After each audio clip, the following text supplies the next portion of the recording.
ஊழியத்தை செய்யுங்க, மற்றவங்களுக்கு சத்தியத்தை சொல்லுங்க, நீங்க பெற்ற விடுதலை மற்றவங்களுக்கு சாட்சியா சொல்லுங்க, ஊழியத்தை செய்யணும்னு சொல்லி அங்கே தீமோத்தேயுவை எழுதுகிறதை பார்க்கிறோம். சோத்திரம்.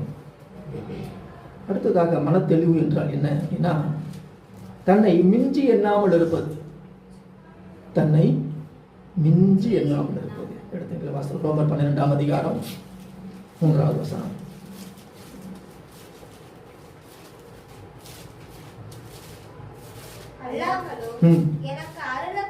எனக்கு அருளப்பட்ட கிருபையினாலே நான் சொல்லுகிறதாவது, உங்களில் எவனானாலும் தன்னை குறித்து என்ன வேண்டியதற்கு மிஞ்சி எண்ணாமல் அவனவனுக்கு தேவன் பகிர்ந்த விசுவாச அளவின்படியே தெளிந்த எண்ணமுள்ளவனாய். ஆமென். தெளிந்த புத்தியா இருக்கணும், தெளிந்த எண்ணம் உள்ளவனாக. அல்லேலூயா. எப்படி தெளிந்த எண்ணம் உள்ளவனாக இருக்க முடியும் அப்படின்னா, எவனானாலும் சரி தன்னை குறித்து என்ன வேண்டியதற்கு மிஞ்சி எண்ணிராத. ஆமென். தன்னை என்ன வேண்டியதற்கு மிஞ்சி எண்ண. ஆண்டவர் உங்களுக்கு எப்படி உங்களுக்கு அருளி இருக்கிறாரோ அந்த அளவு நீங்க எண்ணுங்க. சோத்திரம். அப்ப தன்னை குறித்து என்ன செய்யக்கூடாது, மேட்டிமையாக எண்ணக்கூடாது. ஆகவே விசுவாச அளவின்படி நீங்க என்ன செய்ய, தெளிந்த எண்ணம் உள்ளவர்களாயிருங்கள் என்று சொல்லப்பட்டிருக்கிறது. நம்முடைய எண்ணங்கள்ல ரொம்ப தெளிவா இருக்கும்.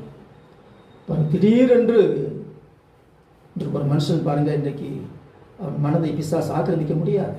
பல நேரங்களில் நாம என்ன செய்து கொடுக்கிறோம், இடம் கொடுத்து கொடுக்கிறோம், கவலைப்பட்டு கொடுப்படுகிறோம். தெளிந்த அதை எண்ணம் இல்லாமல் நம்மளை என்ன மிஞ்சி மேட்டிமையாக எண்ணுவது, இதெல்லாம் பாருங்கள் பிசாசுக்கு ஒரு டோரை திறந்து விடுறது போல. ஒரு டோராக திறந்து விட்ட உடனே அவன் என்ன செய்யறான், அவன் தான் ரெடியாக இருக்கிறான், எவனை விழுகலாம். அதுதான் நீங்கள் எப்பவுமே நீங்கள் தெளிந்த எண்ணமாக இருங்க, தெளிந்த எண்ணம் உள்ளவர்களாக இருங்க. சோத்திரம். ஆகவே அதில் இங்கே பவுல் ரோமருக்கு எழுதும் போது இப்படி எழுதுகிறார், தன்னை எண்ண வேண்டியதற்கு மிஞ்சி என்ன செய்யாதே எண்ணாதே என்று சொல்கிறத நம்ம பார்க்கிறோம். இப்போ நமக்கு என்ன சிந்தனை வேணும், தாழ்மையின் சிந்தை இருக்கணும். தாழ்மையின் சிந்தை இருக்கணும், மேட்டுமையான சிந்தை இருக்கக்கூடவே கூடாது. அடுத்து மனத்தெளிவு என்பது பரிசுத்தமாக இருப்பது தான் மனத்தெளிவு. ஆமென். 1 கொரிந்தியர் 15ஆம் அதிகாரம் 14வது வசனம். 1 கொரிந்தியர் 15ஆம் அதிகாரம் 34வது வசனம்.